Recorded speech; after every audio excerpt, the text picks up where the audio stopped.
अक्सर एक सवाल मन में आता है ना कि आखिर क्यों कुछ लोग जिंदगी में आसमान छू लेते हैं जबकि बाकी लोग बस एक ही जगह अटके रह जाते हैं। आज के इस विश्लेषण में हम इसी सदियों पुराने राज को खोलने वाले हैं और इसके लिए हम तीन बेहद गहरी और दार्शनिक कहानियों का सहारा लेंगे। चलिए शुरू करते हैं।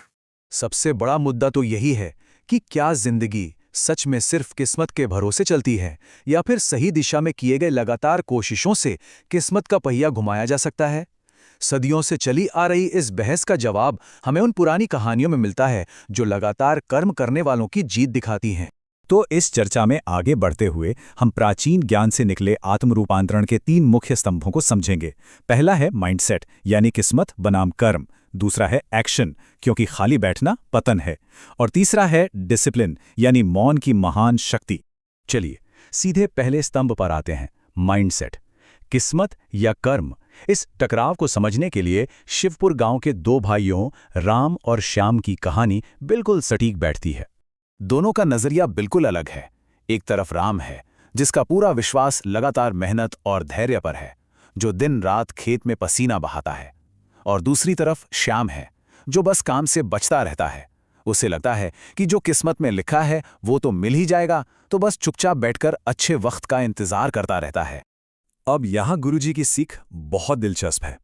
किस्मत शायद एक बार दरवाज़ा खटखटाए, कोई छोटा सा मौका दे दे, लेकिन उस मौके को पकड़ कर रखने के लिए कर्म और धैर्य दोनों लगते हैं। मतलब सिर्फ हाथ पैर मारना काफ़ी नहीं है, नतीजे आने तक बिना हिले डुले, बिना टूटे सब्र रखना भी उतना ही ज़रूरी है। किस्मत असल में एक पहिए की तरह होती है जो ऊपर और नीचे घूमता रहता है। स्रोत में समझाया गया है कि कैसे महान राजा विक्रमादित्य और सत्यवादी राजा हरिश्चंद्र ने अपना सब कुछ खो दिया था, लेकिन इतने भयानक दुर्भाग्य के बाद भी उनके लगातार किए गए सही कर्मों ने किस्मत के पहिरे को जबरदस्ती वापस ऊपर की तरफ घुमा दिया। आगे बढ़ते हैं दूसरे स्तंभ पर, एक्शन, क्योंकि खाली बैठना मौत के समान है। यहां अर्जुन नाम के एक नौजवान की कहानी सामने आती है। सपने तो उसने बहुत बड़े बड़े देखे थे, लेकिन आलस ने उसे इतना जकड़ लिया था कि वो बस एक पेड़ के नीचे लेटकर चमत्कार होने का इंतजार करता रहता था। तभी एक साधु ने उसे झिंझोड़कर जगाया और एक बहुत कमाल की बात कही, खुली आंखों से सपने देखो। सच तो ये है कि सफलता के बारे में सोचना तब तक पूरी तरह बेकार है जब तक वो सोच किसी इंसान को बिस्तर से उठकर हकीकत को बदलने के लिए काम करने पर मजबूर ना कर दे। बंद आंखों वाले सपने तो बस एक धोखा है। और ठहराव को दूर करने के लिए सफलता के ये 7 नियम एकदम अचूक दवा की तरह काम करते हैं।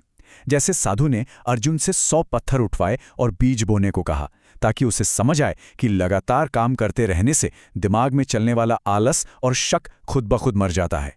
इन नियमों पर चलने से प्रगति कभी नहीं रुकती। 99 ये नंबर जरा ध्यान में रखने लायक है।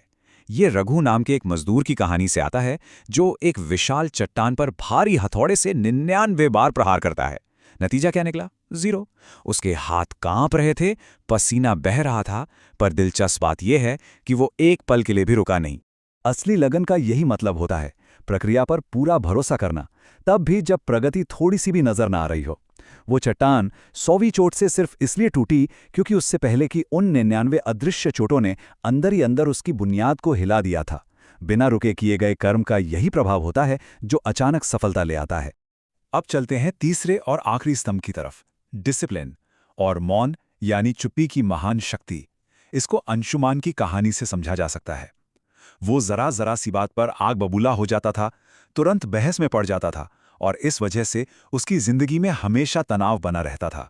लोग मौन को अक्सर कमजोरी समझ लेते हैं, पर सच तो ये है कि आपसी टकराव में ये एक मास्टर स्ट्रोक है। जब कोई आलोचना करे तो मौन रहकर खुद को सुधारने का मौका मिलता है। बहस के दौरान चुप्पी अहंकार की लड़ाई को रोक देती है, और किसी के गुस्से के सामने शांत रहना सामने वाले के नकारात्मक ऊर्जा को बिल्कुल बेअसर करके खत्म कर देता है। कब बोलना है और कब चुप रहना है, ये समझना गहरी भावनात्मक बुद्धिमत्ता की सबसे बड़ी निशानी है। और भी कई स्थितियां हैं, जैसे जब कोई मदद ना मांगे या जब सब कुछ नियंत्रण से बाहर हो जाए, तब चुप रहना ही सबसे बड़ी ताकत होती है।